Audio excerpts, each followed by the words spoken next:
Alright, so thank you guys for coming here and listening to my speech anyway. So today we're going to be talking about what to expect from climbing Sugerloaf Mountain in Heber Springs, not in Fairfield Bay. We'll learn about Sugarloaf's history, the different trails there, and also the improvements being done to Sugarloaf. So while climbing Sugarloaf, you can expect a culturally rich, inclusive, and clean experience.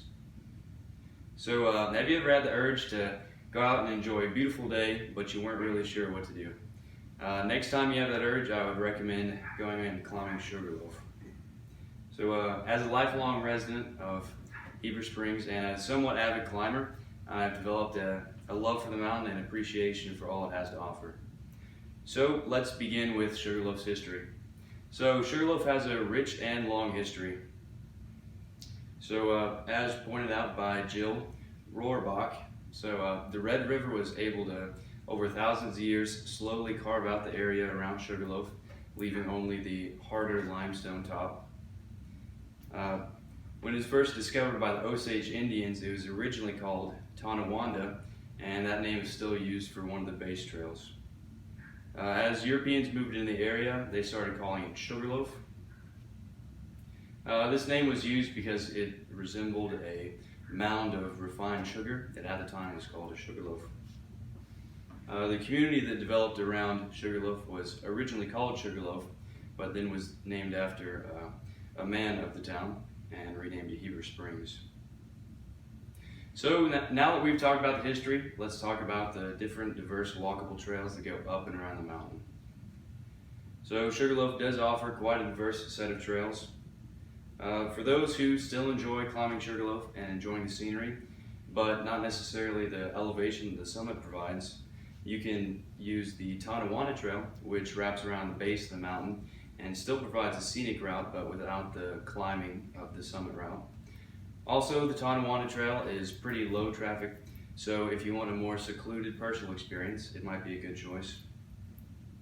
For those who want or need paved roads, the Hidden Pond Base Trail is a pretty good option. It's a fully paved trail leading to the base of the mountain where there's a small pond.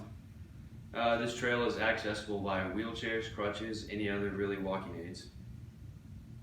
So now that we've talked about Sugarloaf's history and the various trails there, we can talk about what's being done to keep the mountain clean.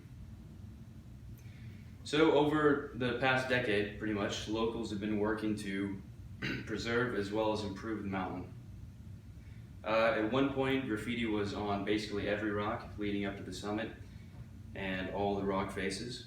But in 2007, the Sugarloaf Heritage Foundation was formed by several locals, and after several years of hard work and many volunteer hours and the help of many donors and local businesses, foundations, they were able to restore the mountain and the summit trail to what it once was, a more natural experience. Today, Sugarloaf Mountain is still the focus of many conservation and preservation efforts.